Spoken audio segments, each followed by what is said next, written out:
अस्सलामुअलैकुम। तो चैप्टर है यहाँ पर lines and angles, class 9th exercise 5.2 question number 1। In the figure 5.7 this find the values of x and y।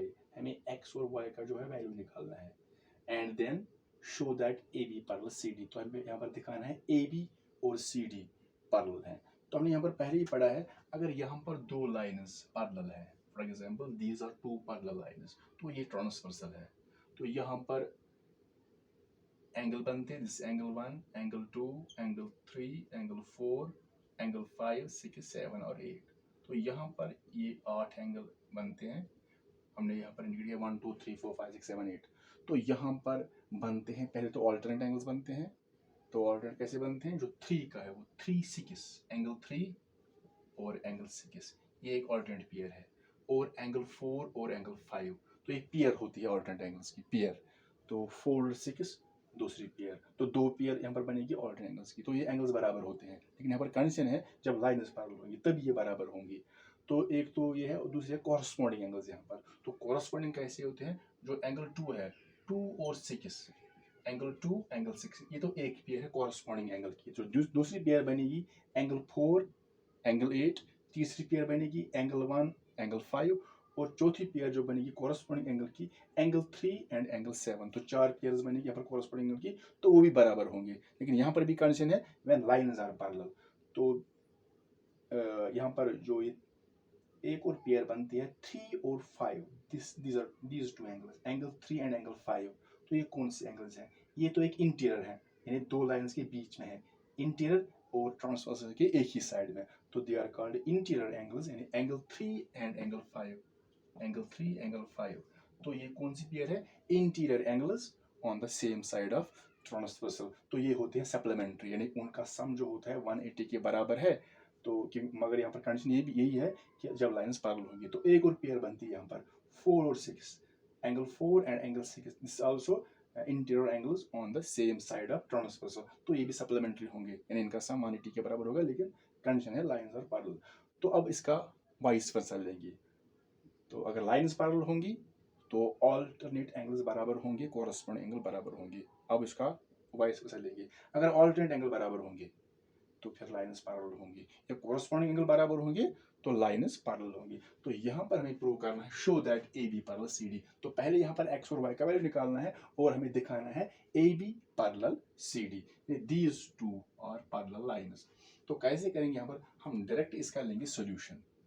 तो हम यहाँ पर इस का गिवन या टू प्रूव नहीं, टू फाइंड या टू प्रूव नहीं लिखेंगे, डायरेक्ट हमें लिया सोल्यूशन। तो पहले देखेंगे यहाँ पर कुछ एंगल्स गिवन है इस फिगर में। ये तो ए बी और सी डी दो लाइन्स हैं, ये भी पैरेलल नहीं है, क्योंकि यहाँ पर प्रूव करना है, यहाँ पर शो करना है कि ये पैरेलल है। तो A B and C D are two lines, ये एक ट्रांसवर्सल है। तो यहाँ पर ये एंगल एक्स है, ये एंगल वाई है, दिस एंगल इज 130, ये एंगल 130 है, और ये एंगल 50 है। तो हम देखेंगे जो एंगल्स यहाँ पर गिवन है इनसे कौन कौन से एंगल्स निकलेंगे। तो पहले यहाँ पर देखेंगे, अगर हम ये दो एंगल लेंगे, दीज टू एंगल्स, तो हमने पहले दिखाया कि अगर एक स्ट्रेट लाइन है, ये स्ट्रेट लाइन है, तो इस पर रे स्टैंड है, लाइन स्टैंड है। तो ये दो एंगल्स यहाँ पर बनते हैं, ये दो एंगल्स, ये तो एक तो होती है एडजस्टेंट और दूसरे होते हैं सप्लीमेंट्री, यानी उनका सम 180 के बराबर होता है। This is known as linear pair axiom. तो यहाँ पर देखेंगे ये लाइन है, दिस ये लाइन है, ये यहाँ पर रे स्टैंड है। तो यहाँ पर ये दो एंगल्स बनते हैं, एक तो ये होंगे एडजेसेंट और दूसरे होंगे सप्लीमेंट्री, यानी 50 प्लस एक्स, 50 प्लस एक्स, इन दो का सम होगा 180 डिग्री के बराबर। This is known as linear pair. तो हम यहाँ पर लिखेंगे लीनियर पेयर एक्सियम, और सिंपल लीनियर पेयर भी लिख सकते। तो हम यहाँ पर x का वैल्यू निकालेंगे। कैसे निकालेंगे x का वैल्यू? तो x इज इक्वल टू पहले 180 आएगा, 50 यहाँ पर ट्रांसपोज होगा -50 degree. So x is equal to 180 minus 50, that is equal to 130 degree. तो ये निकला x का वैल्यू। अब यहाँ पर हमें देखना है कि y का वैल्यू कैसे निकलेगा। अगर हम यहाँ पर देखेंगे x और y कौन सी पेयर है, ये तो ऑल्टरनेट पेयर है, लेकिन अब इस वक्त ये बराबर नहीं होंगी। ऑल्टरनेट पेयर है ये, लेकिन बराबर नहीं होंगी, क्योंकि इसमें कंडीशन है तभी बराबर होंगी when lines are parallel. A B और सी डी पैरेलल नहीं है, क्योंकि यहाँ पर शो करना है, यहाँ पे दिखाना है ए पैरेलल सी डी। तो फिर y का वैल्यू कैसे निकालेंगे?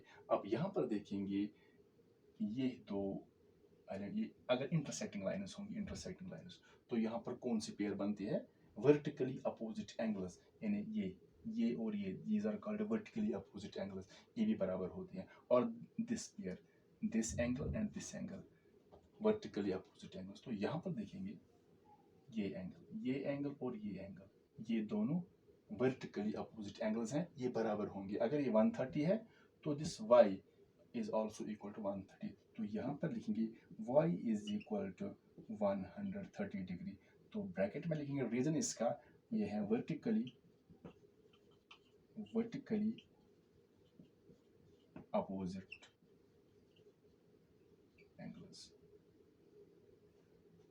तो अब यहाँ पर y का जो वैल्यू आया है 130 आया है, x का वैल्यू कितना आया है 130, x भी 130, y भी 130, सो x एंड y ये इक्वल है। अब बट ये जो x और y ये कौन सी पेयर है, ऑल्टरनेट पेयर, दोनों सेम है। जब ऑल्टरनेट एंगल्स बराबर होंगे तो लाइन्स पैरेलल होंगे। तो यहाँ पर लिखेंगे x is equal to 130 degree, y is also equal to 130 degree, but ये कौन सी पेयर है, x और y कौन सी पेयर है, but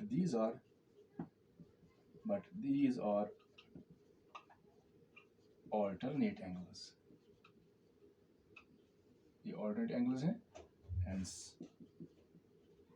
AB is parallel to CD। तो AB और CD पैरेलल होंगे क्योंकि इसमें जो alternate angles हैं वो बराबर है, hence lines are parallel।